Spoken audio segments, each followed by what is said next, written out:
Story Corner, presented by Jennifer.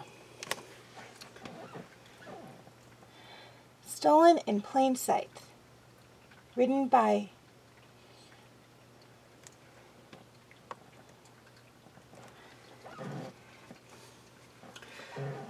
Who does Robin suspect? Robin's had to peek through the keyhole of Donna's locked room to see anything. With an old-fashioned lock like that, the only way her killer would have locked the door behind him was if he had the key, like Elliot Caves did. Caves had murdered Wilson, who had seen him as he robbed the bank to pay his debts. When she arrived at the motel and saw him again, it was clear she had recognized him, and her fate was sealed. Okay, for those of you who guessed correctly, great job. For those of you who didn't, well, you got another chance coming up right now. Sheriff Charles Jones stepped into the local TV station's lobby at midnight, where the manager, Joe Simmons, awaited him. You reported a robbery, Joe? Happened about an hour ago. Joe nodded, running a shaky hand through his hair. Where's your sidekick? The teacher, Miss Potts. She's out of town. Believe it or not, she was my fifth grade teacher. I thought she was your deputy. She thinks so too, the sheriff said with a smile. Tell me what happened, Joe. Simmons pointed to a shelf of trophies and plaques, with one empty space. Someone stole our Broadcast Excellence Award. It's a gold cup. When I walked through here at 11 p.m., it was there. An hour later, it was gone. Sheriff Jones was jotting down notes.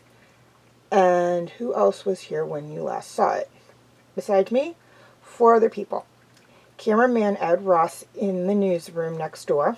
He and I were in there the whole half an hour afterwards, and 3 more folks here in the office. Our crime reporter, Jill Breland, weatherman Bobby Fenn, and consultant from Seattle named Dan Wasson. Don't you have, like, a producer or something? That's me, Simmons said. I wear several hats. And who was here when you came out and noticed the statue was missing? Just me and Ross. The others had already left. Simmons picked up a remote, pointed it at the monitor, and said, We have security footage of each of them leaving. On screen, 3 people left the building separately. A woman in jeans and a sweater carrying a small purse, Breland. A 30-something guy in a baggy coat, Fenn. And an older man with a huge briefcase, Wasson. Their departure times were time-stamped. 11:06 p.m., 11:15 p.m., and 11:21 p.m. Simmons stopped the tape. Any other surveillance cameras? The sheriff asked. Just that one outside. So we have 3 suspects. Joe Breland, Bobby Fenn, and Dan Wasson. Actually, only 2. The gold cup is 30 inches tall. Way too big for Joe's purse. It must have been hidden either under Fenn's coat or in Watson's briefcase. I agree. Anything else? We got 1 break. Our sales manager, Sally King, left for the dentist just before all this happened and phoned me a few minutes ago. Here, have a listen for yourself. We recorded the calls that came in. We record all the calls that come in. Simmons pushed some buttons, and seconds later, a female voice said amidst static, Mr. Timmons, this is Talent. I didn't say anything at the time, but I've been worried about it ever since I left. In the lobby a while ago, I saw somebody acting sneaky. He paused the recording to say unnecessarily, she must have had a lot of Novocaine. Then resumed. Acting sneaky? Simmons' voice said. Who was it? Sally King answered. Wasn't that from the alley? He was looking at the tape. Went silent. Simmons said, lost her signal there. The Addy? The sheriff asked.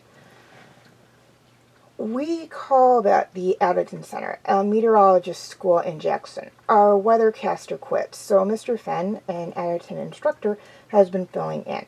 The point is, he must be our thief. After a silence, the sheriff said, I disagree. I think your rubber is Dan Whiston.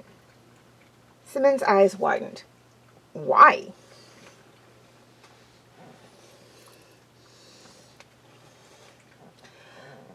How did Sheriff Jones know? Write your answers in the comment section. And be sure to tune in next time to Swan Song for the answer.